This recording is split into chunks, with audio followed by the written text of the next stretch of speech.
Imagine standing in the heart of the ancient world, on a rocky hillside overlooking a valley where empires rose and fell like the rhythm of breath.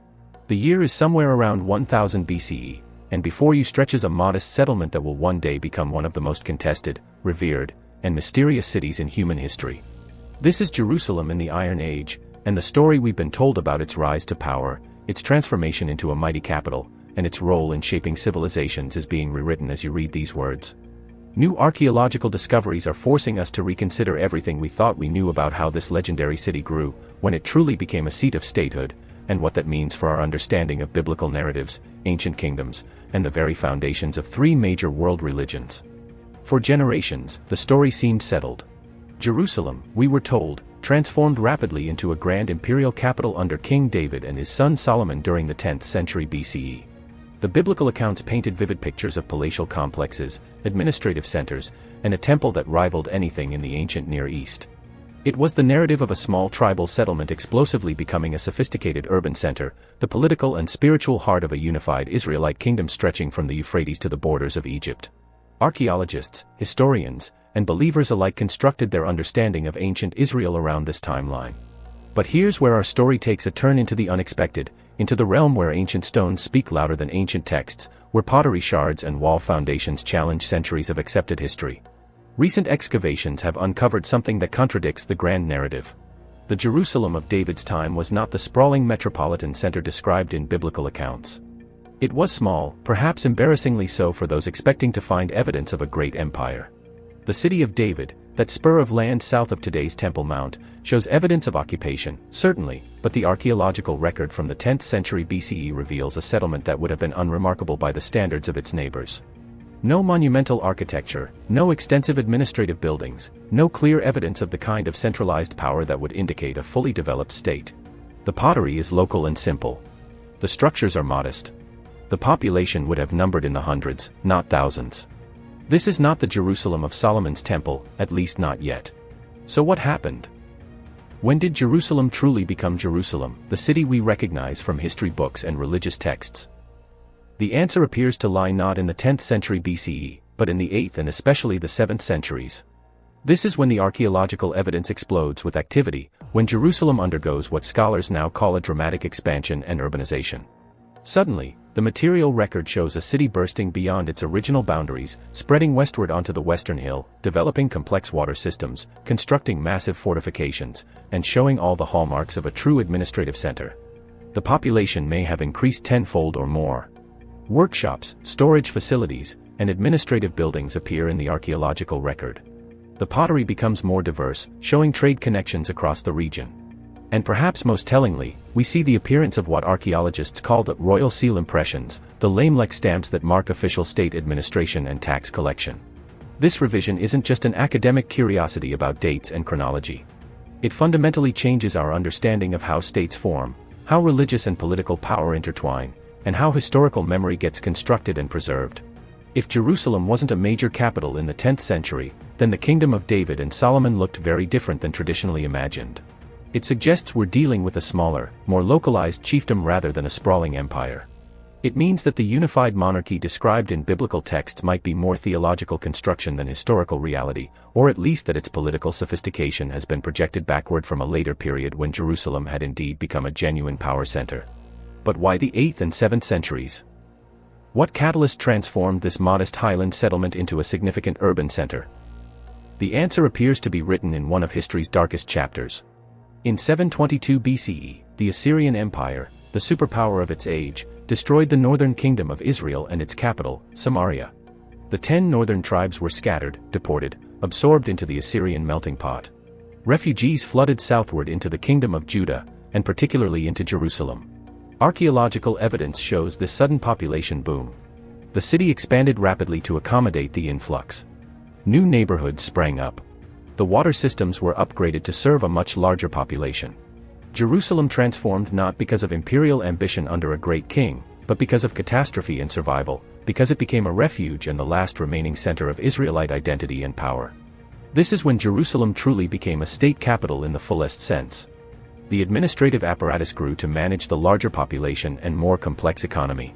The religious establishment centralized in Jerusalem, particularly as the Deuteronomic reforms of King Josiah in the late 7th century worked to eliminate rival sanctuaries and concentrate worship at the Jerusalem temple. Literacy expanded, administration became more sophisticated, and the archaeological signatures of statehood appear clearly in the material record.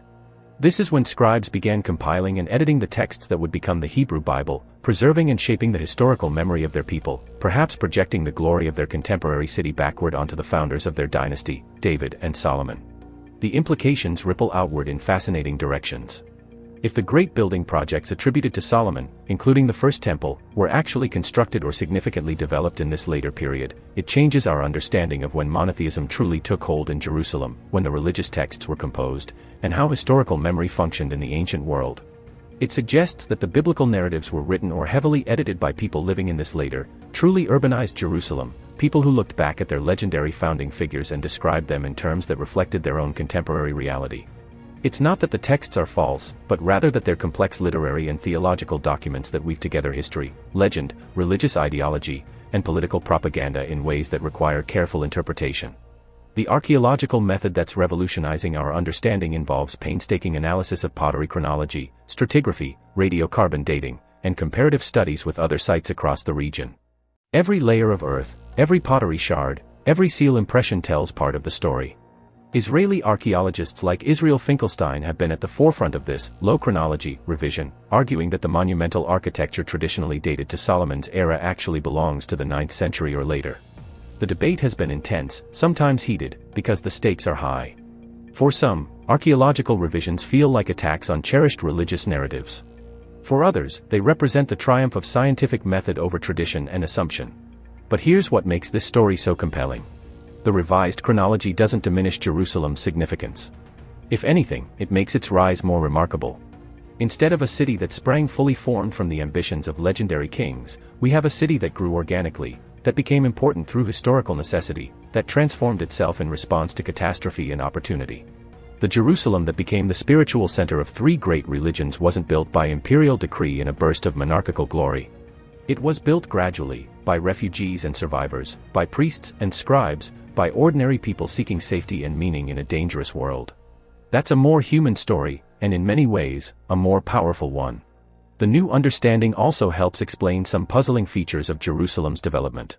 Why are there so few references to Jerusalem in texts from the 10th century BCE, either biblical or from neighboring cultures? Why don't Egyptian or Mesopotamian records mention the supposedly great kingdom of David and Solomon? Why is the archaeological evidence for the 10th century so modest compared to later periods? The revised chronology provides answers. Jerusalem simply wasn't that important yet. It was one settlement among many in the Judean highlands, distinguished perhaps by its defensible position and sacred traditions, but not yet the center of a powerful state. By the 7th century BCE, everything had changed. Jerusalem appears in Assyrian records. The city shows massive expansion in the archaeological record. The evidence for centralized administration becomes clear. The biblical texts themselves, likely composed or heavily edited during this period, reflect a sophisticated literary culture. This is when Jerusalem truly became the city of scripture and stone, when its physical reality matched the grandeur of its religious claims. The Great Water Tunnel attributed to King Hezekiah, carved through solid rock to bring water inside the city walls in preparation for Assyrian siege, dates to this period and represents the kind of major engineering project that requires significant state organization and resources. The story becomes even more intriguing when we consider the role of religious reform. The centralization of worship in Jerusalem, the elimination of rival sanctuaries throughout Judah, the development of what would become monotheism, all these appear to intensify during the Late Iron Age, particularly during the reign of King Josiah in the late 7th century BCE. The discovery of the Book of the Law in the temple during Josiah's reforms, described in 2 Kings, may represent the promulgation of an early version of Deuteronomy, a text that insists on worship only in Jerusalem. Religious centralization and political centralization went hand in hand. Jerusalem's growth as a state capital was inseparable from its growth as the sole legitimate sanctuary. What does this mean for believers, for those who hold these ancient texts as sacred scripture? It's a question that generates passionate responses on all sides. Some see archaeological revisions as threatening to faith. Others argue that understanding the human historical context of Scripture deepens rather than diminishes its spiritual significance. Perhaps the real lesson is that ancient texts operate on multiple levels simultaneously. They preserve historical memories, but filtered through theology and politics. They tell truths, but not always in the way modern readers expect. The biblical accounts of David and Solomon may not be straightforward history in our sense, but they preserve something authentic about the founding of a dynasty, the establishment of Jerusalem as a sacred center, and the self-understanding of a people. As new excavations continue, as dating methods become more precise, as scholars debate and refine their interpretations, our understanding of Iron Age Jerusalem will continue to evolve. That's how historical knowledge works, constantly revised and refined as new evidence emerges. The story we're uncovering is richer and more complex than the simplified narratives of the past. It's a story of resilience, of how a small highland settlement became one of history's most significant cities not through conquest and imperial might, but through survival, adaptation, and the power of religious and cultural identity. Jerusalem's true greatness may lie not in mythical golden ages of the distant past, but in its remarkable ability to grow, transform, and endure through centuries of conquest, destruction, and renewal. The stones are still speaking, still revealing their secrets, still challenging us to reconsider what we think we know about the ancient world and the cities that shaped it.